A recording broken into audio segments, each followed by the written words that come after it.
दोस्तों, ये वाकया है एक गरीब मगर ईमानदार लड़के फैजान और एक जिन्न लड़की की। बहुत पुराने जमाने की बात है, जब दुनिया अभी जवान थी और इंसान अपने रब की इबादत में मशगूल थे। एक छोटे से गांव में एक गरीब लड़का रहता था जिसका नाम फैजान था। फैजान के माता पिता का इंतकाल बचपन में ही हो गया था और वह अपनी दादी के साथ एक टूटी फूटी झोपड़ी में रहता था। फैजान की जिंदगी मुश्किलों से भरी थी, लेकिन उसके दिल में अल्लाह पर ईमान बहुत मजबूत था। वह रोज अपनी नमाजें अदा करता और अपनी दादी की देखभाल करता। गाँव के लोग उसे उसकी नेक नियत और मेहनती स्वभाव के लिए जानते थे। एक दिन जब वह जंगल से लकड़ियां इकट्ठा करके लौट रहा था तो उसे एक पुराना कुआं दिखाई दिया। यह कुआं गांव से दूर था और लोगों ने इसे जिन्नात का मकान बताकर आने से मना किया था, लेकिन फैजान को प्यास लगी थी और वह कुएं के पास गया। जैसे ही उसने कुएं में झांका, उसे अचानक एक आवाज सुनाई दी, ऐ इंसान के बच्चे, तुम्हें हिम्मत कैसे हुई हमारे मकान में आने की? फैजान डर गया, लेकिन फिर उसने बिस्मिल्लाह पढ़ा और हिम्मत से जवाब दिया, मुझे सिर्फ प्यास लगी थी, मेरा कोई इरादा नहीं था तुम्हारे मकान में दखल देने का। कुएं से एक धुंधला सा प्रकाश निकला और फैजान की आंखों के सामने एक खूबसूरत लड़की नमूदार हुई।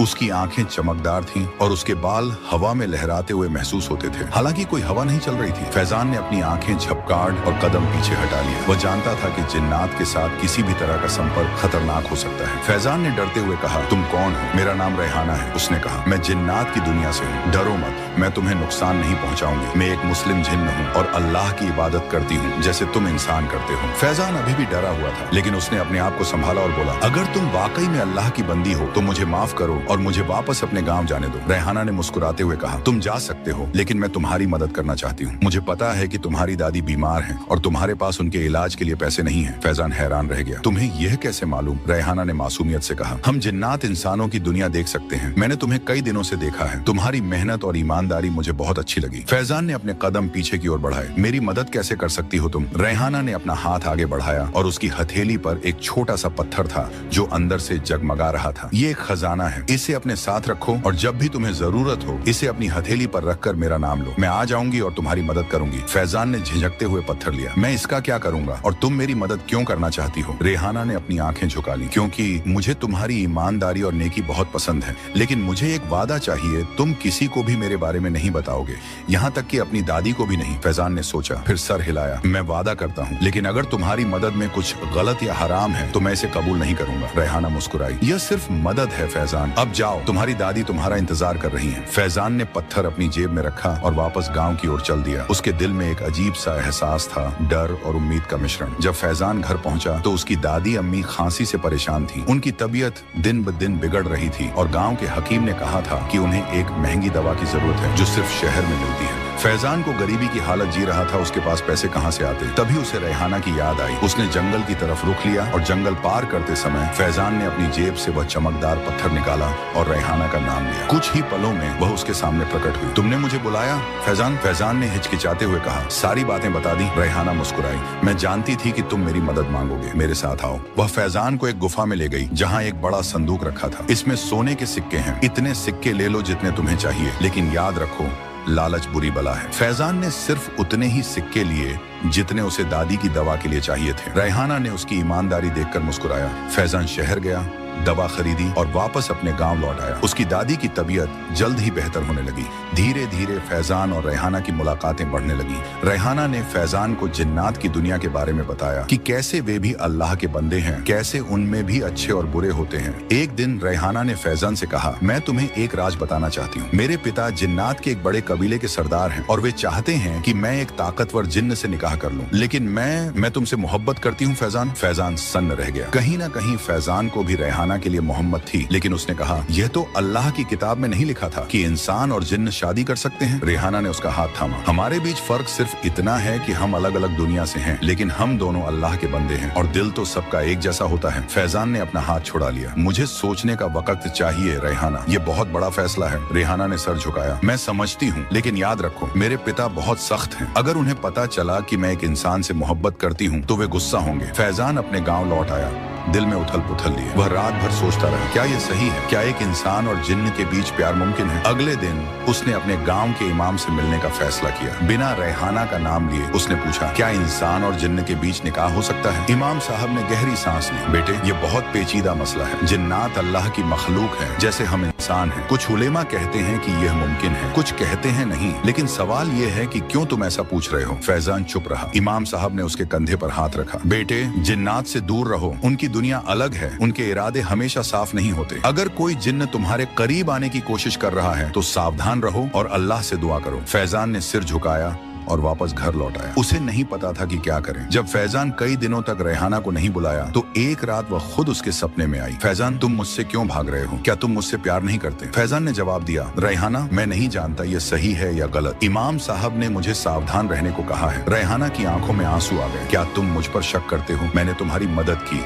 तुम्हारे लिए अपने पिता के खिलाफ जाने की हिम्मत की, और अब तुम मुझसे दूर भाग रहे हो। फैजान को अफसोस हुआ। नहीं रेहाना, ऐसी बात नहीं है। मैं बस कुछ जवाब ढूंढ रहा हूँ। अगर तुम जवाब चाहते हो तो खुद देखो। कल रात जब चांद आसमान के बीचों बीच होगा, तुम मुझे बुलाना। मैं तुम्हें अपनी दुनिया दिखाऊंगी और फिर तुम फैसला कर सकते हो। सपना टूट गया और फैजान जाग गया। उसने सोचा और फैसला किया कि वह रेहाना को एक मौका देगा। अगली रात जब चांद आसमान के बीचों बीच था, फैजान ने रेहाना को बुलाया। वह तुरंत प्रकट हुई। पहले से भी ज्यादा खूबसूरत लग रही थी। तुमने मुझे बुलाया फैजान, क्या तुम तैयार हो? फैजान ने हाँ में सिर हिलाया। रेहाना ने उसका हाथ थामा और अचानक वे दोनों हवा में उड़ने लगे। फैजान ने डर के मारे आंखें बंद कर ली। जब उसने आंखें खोली तो वह एक अजीब दुनिया में था। रंग बिरंगे पेड़, चमकदार पत्थर और अजीब आकार के महल। चारों ओर जिन्नात घूम रहे थे। कुछ इंसानों जैसे दिखते थे, कुछ बिल्कुल अलग। यह मेरी दुनिया है फैजान, रेहाना ने कहा। हम भी अल्लाह की इबादत करते हैं, हमारे भी परिवार और समाज हैं। हम तुमसे बहुत अलग नहीं हैं। फैजान हैरान रह गया। ये सब उसकी समझ से बाहर था। रेहाना उसे एक विशाल महल में ले गई। यह मेरे पिता का महल है, वे अभी यहाँ नहीं है, इसलिए मैं तुम्हें यहाँ ला सकी। फैजान को रेहाना की दुनिया देखकर अजीब लग रहा था। भय और आश्चर्य का मिश्रण। वह यहाँ नहीं रह सकता था, ये उसकी दुनिया नहीं थी। रेहाना, मुझे वापस जाना होगा। ये मेरी दुनिया नहीं है। रेहाना के चेहरे पर निराशा दिखी। लेकिन क्या तुम मुझसे प्यार नहीं करते? फैजान ने आहिस्ता से कहा, मुझे नहीं पता रेहाना, ये सब बहुत अजीब है। अचानक महल के बाहर शोर सुनाई दिया। रेहाना के चेहरे पर डर छा गया। मेरे पिता वापस आ गए हैं, तुम्हें यहाँ से जाना होगा फैजान, वरना वे तुम्हें मार डालेंगे। रेहाना ने जल्दी से फैजान का हाथ थामा और उसे महल से बाहर ले गई। वे एक गुफा में पहुंचे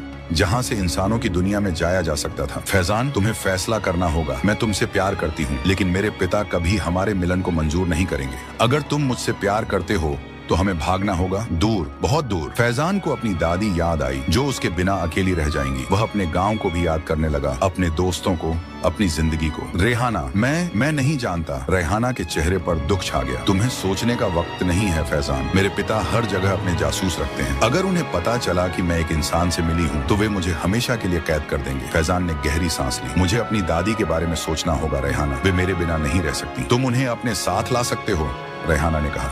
हम तीनों साथ रहेंगे, कहीं दूर, फैजान ने सोचा। मुझे कुछ दिन चाहिए रेहाना, मैं अपनी दादी से बात करूंगा, उन्हें तैयार करूंगा, फिर हम जाएंगे। रेहाना ने असहमति से सिर हिलाया। हमारे पास वक्त नहीं है फैजान, मेरे पिता जल्द ही सब कुछ जान जाएंगे। सिर्फ 3 दिन रेहाना, मुझे सिर्फ 3 दिन दो। रेहाना ने हाँ में सिर हिला दिया। ठीक है, 3 दिन, लेकिन याद रखो ये खतरनाक है। वह फैजान को वापस उसके गांव ले आई और अंधेरे में गायब हो गई। अगले दिन फैजान बेचैन था। उसे समझ नहीं आ रहा था कि क्या करे। वह अपनी दादी को ऐसे कैसे छोड़ सकता था? लेकिन अगर वह रेहाना को इनकार करता तो क्या होगा? वह अपनी दादी के पास गया, जो अब ठीक हो रही थी। दादी, अम्मी, अगर मैं आपको बताऊं कि मुझे दूर जाना है तो आप क्या कहेंगी? दादी ने उसे गौर से देखा। क्या बात है फैजान, तुम परेशान लग रहे हो। फैजान ने सच बताने का फैसला किया। वह दादी को सब कुछ बता देगा, रेहाना के बारे में, जिन्नात की दुनिया, सब कुछ। लेकिन जैसे ही वह कुछ कहने वाला था, दरवाजे पर दस्तक हुई। बाहर गांव का चौकीदार खड़ा था। फैजान, इमाम साहब तुम्हें फौरन बुला रहे हैं, कुछ जरूरी बात करनी है। फैजान हैरान रह गया। क्या इमाम साहब को कुछ पता चला गया था? वह मस्जिद पहुंचा जहां इमाम साहब उसका इंतजार कर रहे थे। उनके साथ एक बूढ़ा आदमी था जिसे फैजान नहीं पहचानता था। फैजान, ये शेख अब्दुल्ला हैं, ये हमारे पड़ोसी गाँव से आए हैं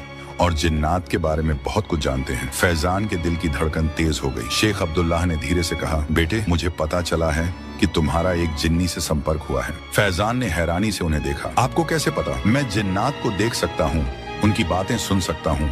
मुझे हर चीज पता है जो इस गांव के आसपास होती है, और मुझे यह भी पता है कि तुम एक बड़े खतरे में हो। फैजान ने गहरी सांस ली। शेख साहब, वह एक अच्छी जिनी है, वो मुझे नुकसान नहीं पहुंचाएगी। शेख अब्दुल्लाह ने सिर हिलाया। बेटे, जिन्नात चालाक होते हैं, वे इंसानों को धोखा देने में माहिर हैं। वह जिन्नी जिसे तुम रेहाना कहते हो, वह तुम्हें सच नहीं बता रही है। फैजान स्तब्ध रह गया। आपको उसका नाम कैसे पता? मैंने कहा ना, मैं जिन्नात की बातें सुन सकता हूँ। उस जीची का असली नाम रेहाना नहीं है, और वह मुस्लिम जिन भी नहीं है। वह शैतानी जिन्नात में से एक है जो इंसानों को गुमराह करती है। फैजान के पैरों तले से जमीन खिसक गई। नहीं, यह नहीं हो सकता। वह मुझसे प्यार करती है। शेख अब्दुल्लाह ने उसके कंधे पर हाथ रखा। वह तुम्हारी रूह चाहती है फैजान। शैतानी जिन्नात इंसानों की रूह पर कब्जा करना चाहते हैं। वह तुम्हें अपनी दुनिया में इसलिए ले जाना चाहती है ताकि तुम्हारी रूह को अपने कब्जे में ले सके। फैजान को याद आया कि कैसे रेहाना उसे अपनी दुनिया में ले गई थी, कैसे वह चाहती थी कि वह सब कुछ छोड़कर उसके साथ भाग जाए, लेकिन उसने मेरी मदद की। मेरी दादी के लिए दवा। वह तुम्हारा भरोसा जीतना चाहती थी फैजान। शैतानी जिन्नात ऐसे ही काम करते हैं, पहले मदद करके तुम्हारा भरोसा जीतते हैं, फिर तुम्हें धोखा देते हैं। फैजान के दिमाग में सब कुछ घूमने लगा। क्या यह सच हो सकता था? क्या रेहाना वाकई उसे धोखा दे रही थी? इमाम साहब ने फैजान से कहा, बेटे,